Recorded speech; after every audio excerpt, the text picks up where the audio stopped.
At the center of this day, we wanted to readdress one of the main things about this convening. We are here at the Kennedy Center, the nation's arts center, in the capital of our country, where policy is made, where the policies that we hope for and that we work for are enacted. And this is a convening all about enacting the dreams that we have and furthering those dreams. And we've already talked about education, we've talked about technology.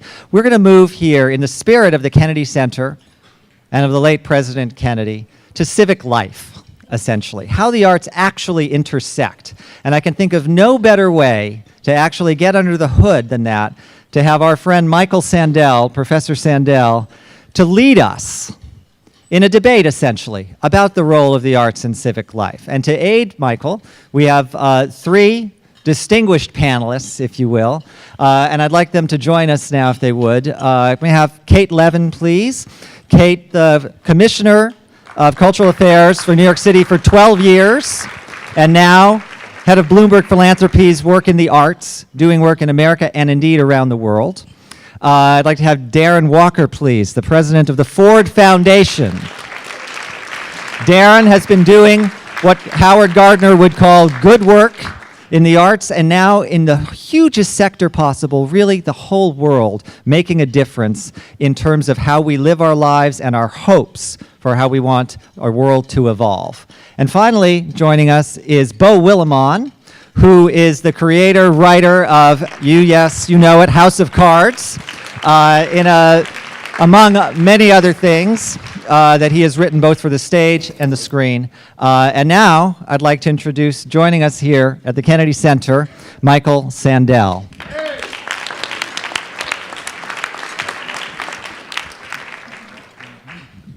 Thanks so much, Damien. We're going to have while you're still eating, we're going to have a debate. And the debate won't be primarily among us on the stage. It will include you. We are up here really just to provoke you and to frame some questions. We've been, in a way, our problem in this whole wonderful series of programs is that we're maybe too like-minded. We all take it for granted that the arts are a good thing and that the arts are a good thing for democracy.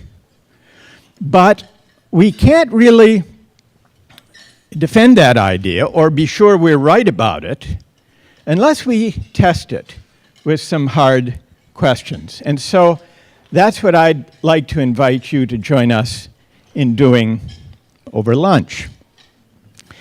Now, suppose that you are the court-appointed administrator of a bankrupt city, and there are creditors who will not get paid.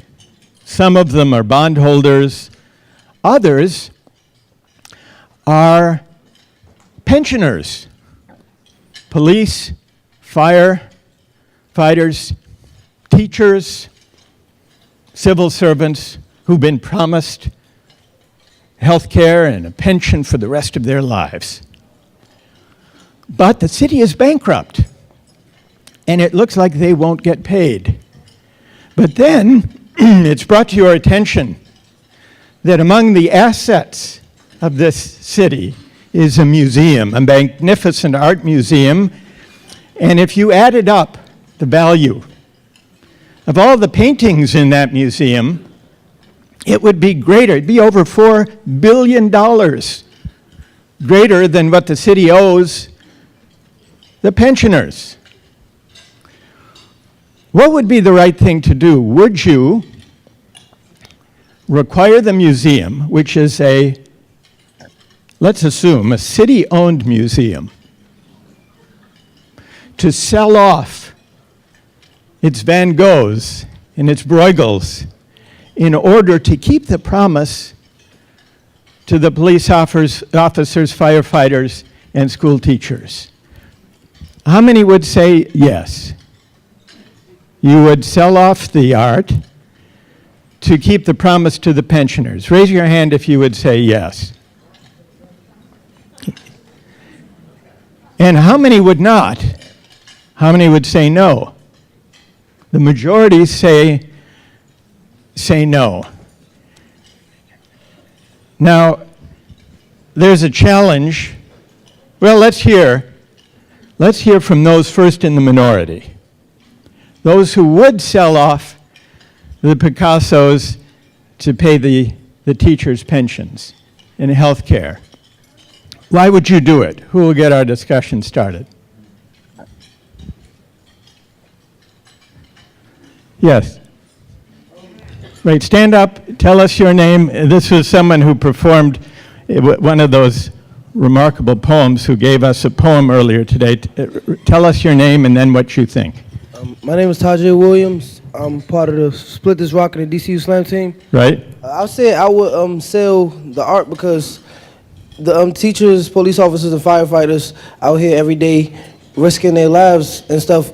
And it's a painting on a wall. It's always going to be a painting no matter who you sell it to. You can go, people who are probably interested in seeing the painting will probably fly or travel to go see that painting. I think that, like, right now, if a teacher or firefighter, they're struggling, I think you should be able to pay them. Why have a job if you're not getting paid? That's the point of working. It is. Thank you for that. Really good.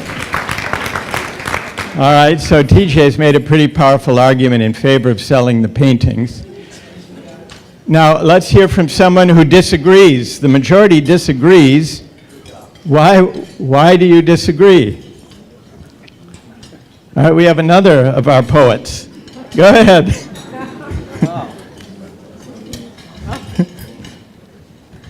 I'm Carlin.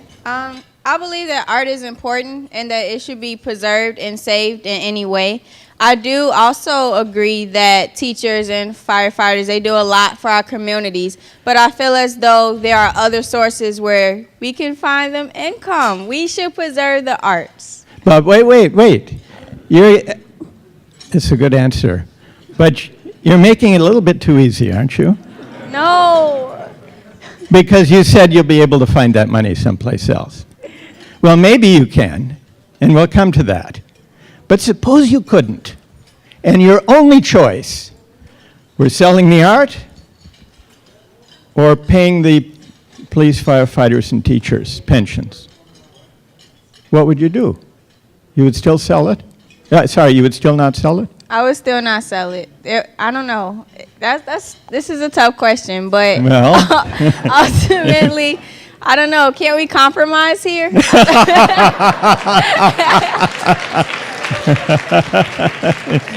Yes. Okay, are we allowed a hybrid? So hello? What? Okay, what I would do is... Wait, tell us I'm your sorry, name. I'm Megan Smith. I'm the U.S. Chief Technology Officer. So I think Yes. there's an in-between place. What I would do is, you said there's an awesome building. So we said that the art is in? Yes. Okay. So what I would do is, I would sell the art on this condition. It must arrive in the building twice a year for a chunk of time for the City Art Festival. And the other time of the year, I would flip the building into a community maker art participatory space where people can found companies, do art, collaborate together, and make a nexus, modern, awesome space from which the Internet of Things and maker community will invent fabulous IP. And so the license from that will be used to fund the festival, fund the city, and fund the pension, plus we will have funded the pension of everybody. So we create a collective hybrid solution that then will make But the future city jobs doesn't for own. our city. But the city doesn't own the art anymore, except twice a year they can come see it. That's okay. That's okay? Yeah, because then everybody gets to go and experience it, and a lot more people will come see it because it's so exciting to visit the space. And so they'll get to see it, and then the individual people. And we'll have to decide as a community collective vote what the amount of time that the owners have to bring it if they're allowed to sell it, so they All feel right. comfortable. Fair enough. Yeah, thank you. So my name's Eddie Eichis, and I'm a union guy. And I have to say that I would absolutely put the people first, the people who earn these pensions, are still probably even living in the city, which may very well be abandoned, and a la the hybrid choice, I would ask all of the suburbs, rich suburbs who have abandoned the city, to provide financial support to keep the museum going.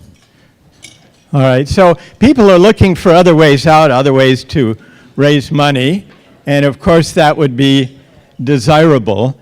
But we've heard some arguments both ways. There was one former museum director who wrote a letter to the editor at the New York Times when this was actually being debated in the city of Detroit, who said, well, he was on TJ's side. He said, this former art director said, museum director, how can we equate a few pieces of canvas with paint on them with the pensions of thousands of firefighters, nurses, police officers, teachers, and other civil servants? What do you think, Kate, of the arguments we've heard on both sides? Which way would you have voted? I would have voted not to sell. Not to sell. I think all the arguments are compelling, but as a former bureaucrat, I would point out that once you sell, that fixes your budget for maybe a year and a half, and it doesn't solve the problem long term. So if there's a fundamental structural deficit that has created the bankruptcy in this city, selling an asset for a one-time bump is in fact going to leave you back in the hole 2 years later with no further resources. And meantime, you will have depleted the city of one of the few anchors that could possibly reboot its restoration as a vibrant place to live. Well, what do you think? Well, I mean, if you push that to more extreme example, you know, there's a mother and her kids freezing in the middle of an ice field, and sitting in front of them is Mademoiselle d'Avignon and a pack of matches. And if they don't burn this painting, they're going to freeze to death. Well, I know what the mother's choice is. She's going to burn the painting to save her kids. She's not even going to hesitate. You know, and what would your choice be if it means the death of someone over any piece of art? But I think it's a bogus question because you know, the question is, if this art is in some way damaging to or detrimental to this society, this community, this city, then therefore things that are detrimental we should excise. But I think it's a really hard argument to make that any collection of art or any support for the arts, which more or less is nil anyway, is in any way doing damage to a community. You're posing the question that your only way of coming up with $4 billion is to sell the art. And that's just not realistic. It's just not, I mean, in terms of a city's assets, in terms of the way that a community can, you know, find money elsewhere through other means, whether that's reorganizing a budget or other assets it has, to say that that all of its money, all of its resources have been disproportionately funneled into this art museum. That's just not the case with America or anywhere else in the world. You know, it's a tiny, tiny little sliver. If anything, the arts are, you know, sort of they're on the lifeline themselves. And the question is, what are you going to do to save the arts as opposed to the other way around, the arts saving us? Come on. All right, I want to turn now to Darren, who actually is one of the heroes of the real-life version of the story.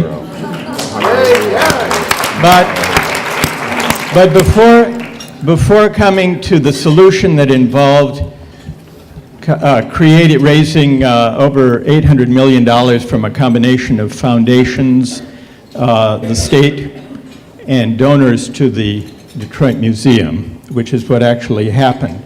First, tell us a little bit about whether the scenario that I described respond to Beau's suggestion that this is entirely bogus because there are always other sources of money, there are other assets that a city has. How did the problem how close to this hypothetical scenario before the grand bargain? Was that pretty close to what Detroit actually faced? It is almost exactly the scenario that the city found itself in when literally it was without any assets to monetize. The court determined that it was insolvent to the tune of about $8 billion and that its most valuable asset was the DIA.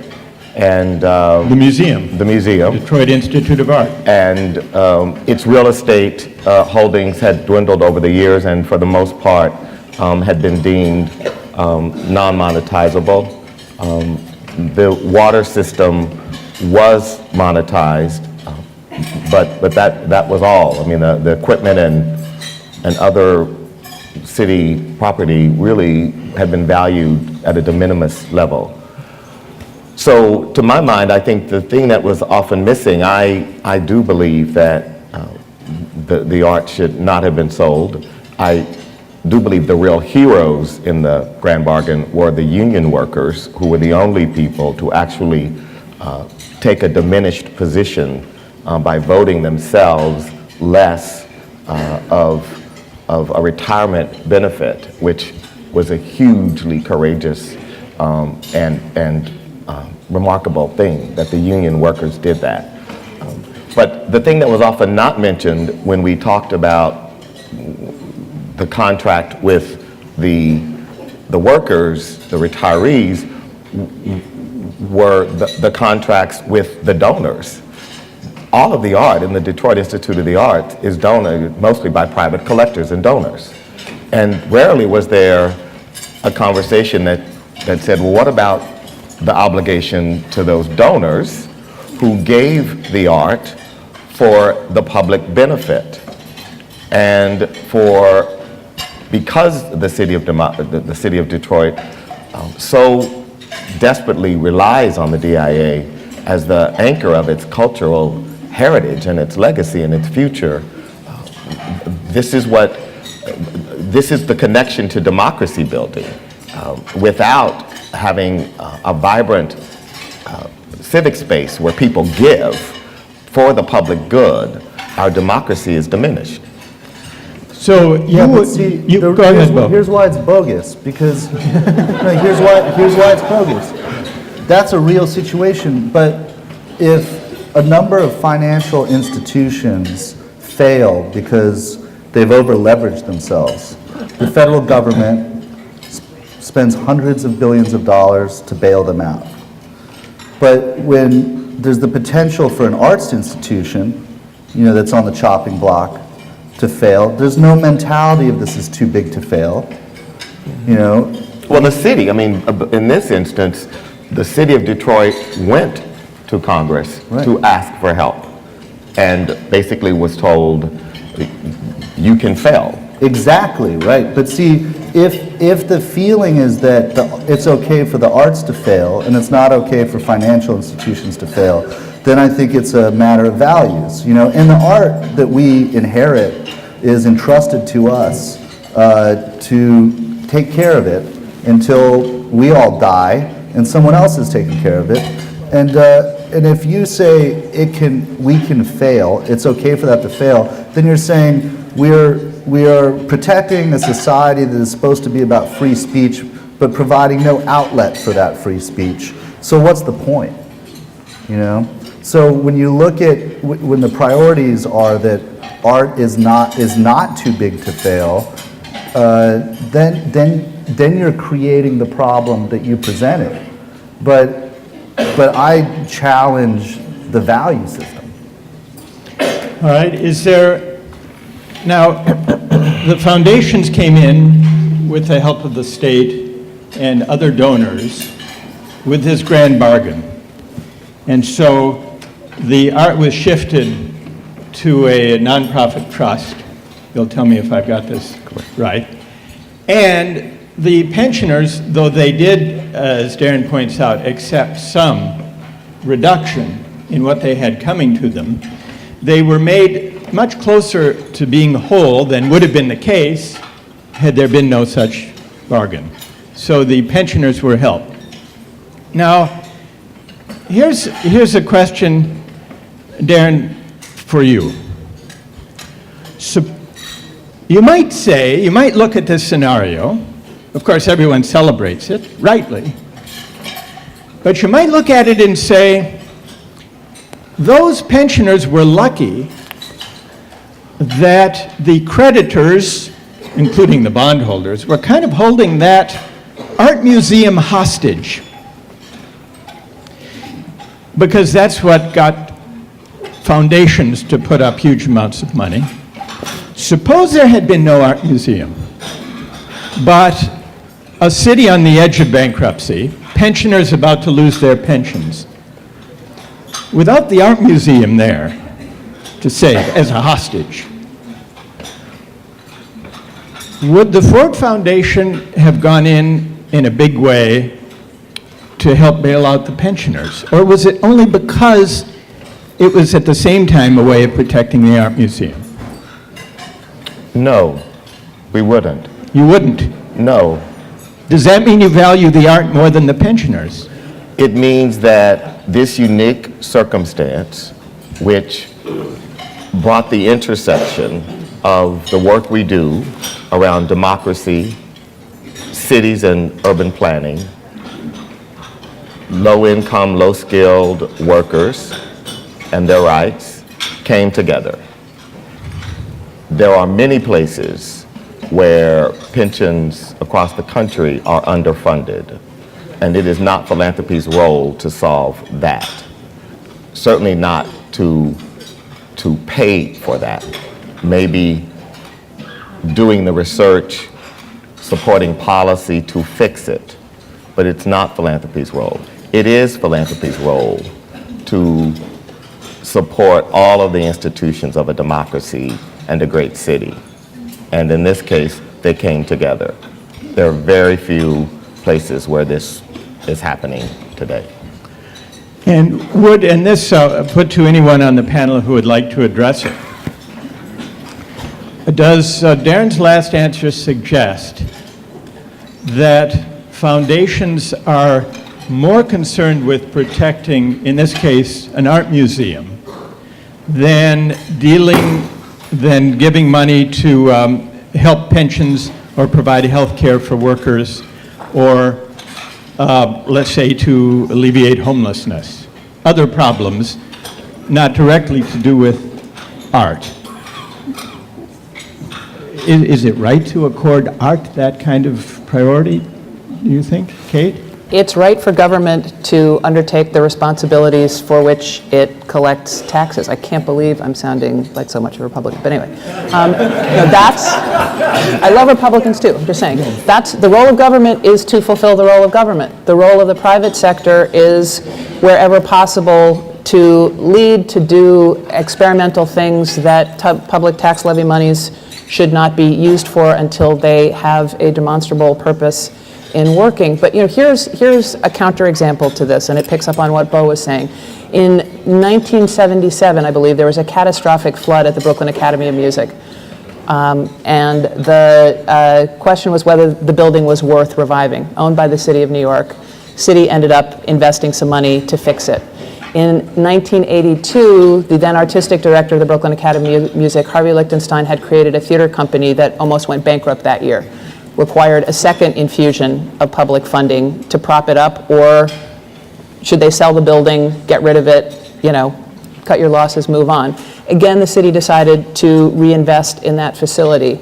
At this point, arguably the most exciting thing to happen in any major city in the United States in terms of urban redefinition is the advent of the borough of Brooklyn in the city of New York as the most exciting place for young people to live, to work, to be the hotbed of the newly defined creative sector. And arguably the single institution to lead that renaissance is the Brooklyn Academy of Music.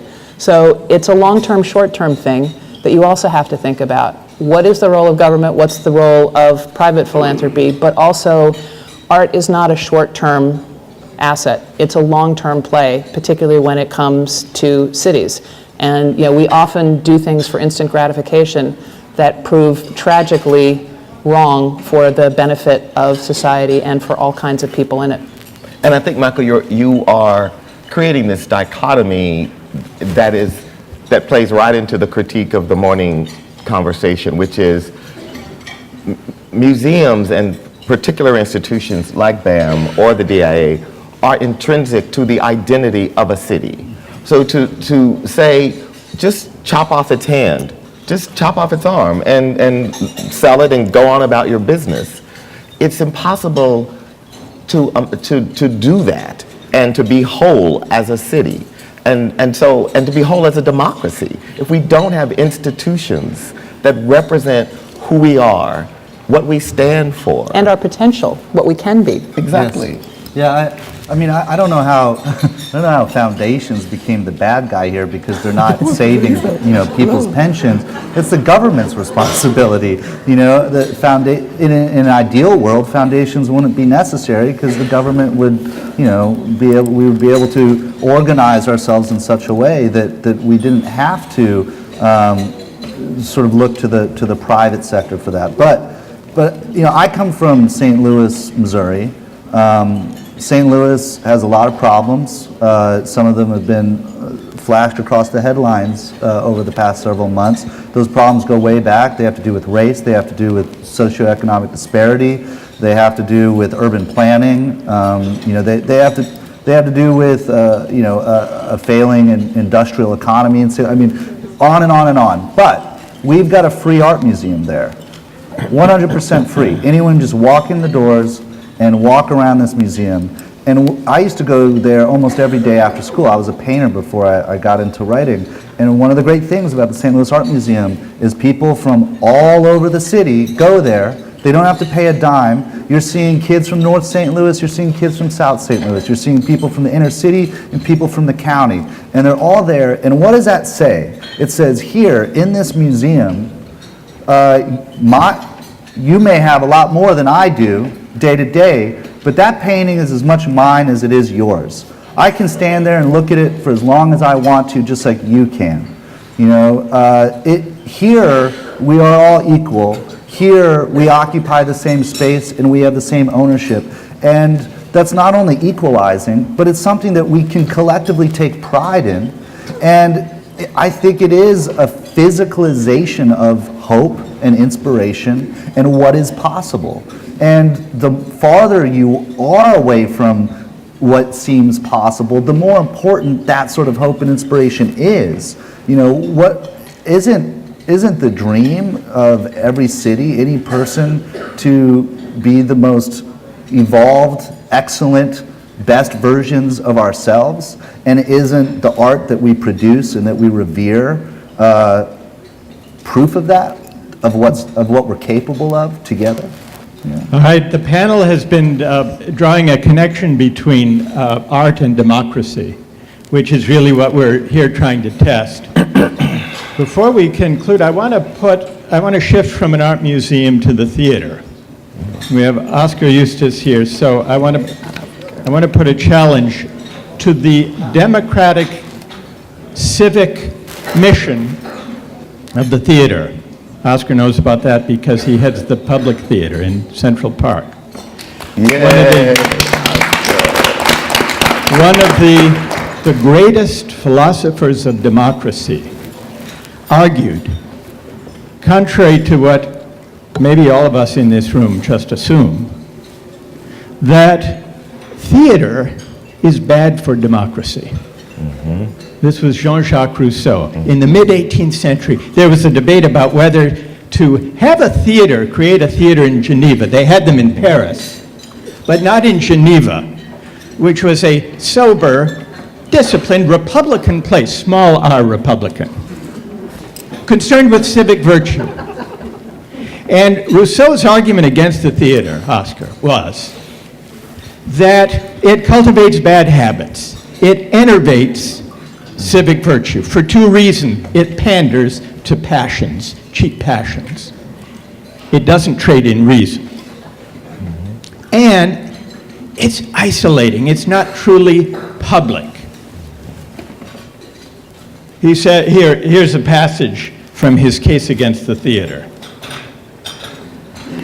People, it's a form of amusement, not of virtue, not of civic virtue. People think they come together in the theater, but it is there that they're isolated.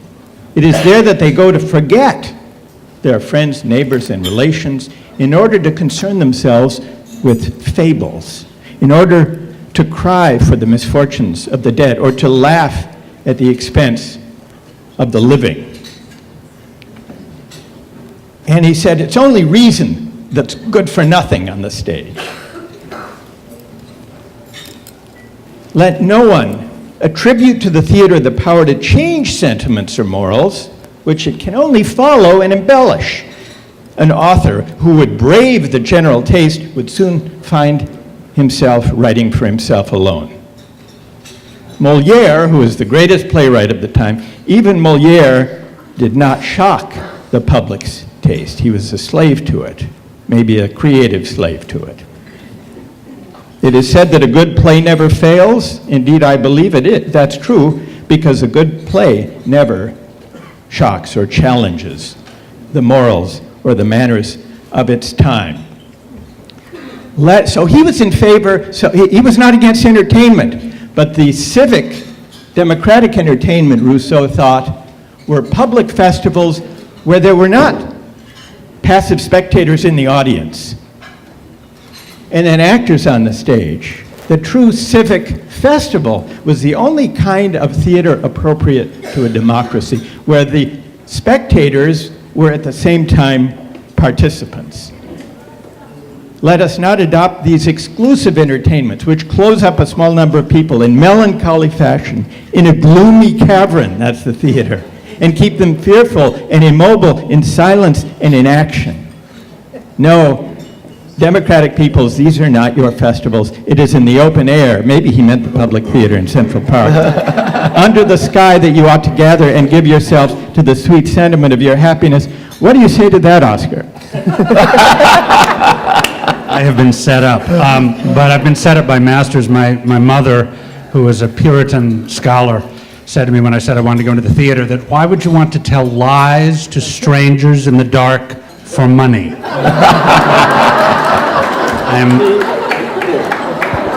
She had read Rousseau or anticipated him. Just great minds worked on similar lines. Listen, she overcame that, by the way. She was very proud of me, my mother. The two things I want to say is that, first of all, it's simply wrong to suggest that reason is the only thing necessary for democratic citizenship. If that were the case, we'd be a very different country. Passions that form our identity are part of humanity, and I think actually the key thing to democratic citizenship is the ability to empathize with somebody else's point of view, to actually imagine how somebody else is seeing this situation. Without that virtue, democracies can't work. If we think truth is monolithic, if we think somebody has the truth, it's either me or you, the democracy won't work. It's only a power struggle. What drama believes, and it's why drama was invented in the same decade, in the same city that democracy was invented, is that the truth comes from the disputation between different points of view. That dialectic is what produces the truth.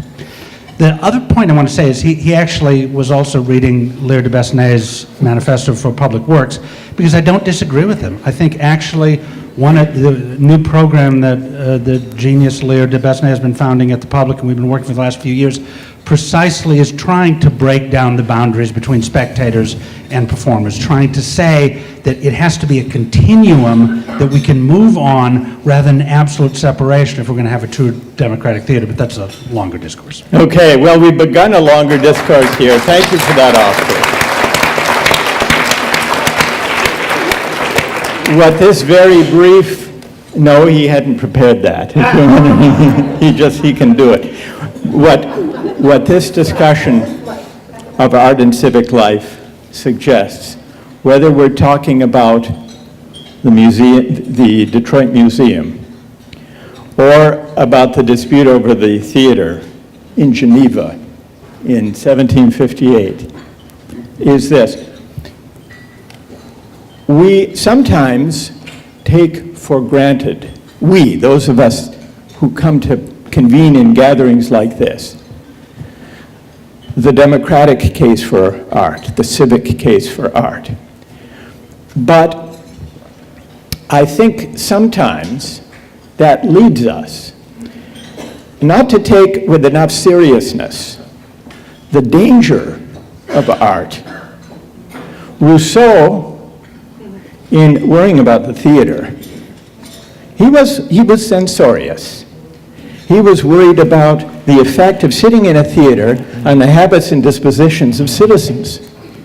And he thought it would enervate their sense of unity and commonality and identity with the whole, and would undermine civic virtue.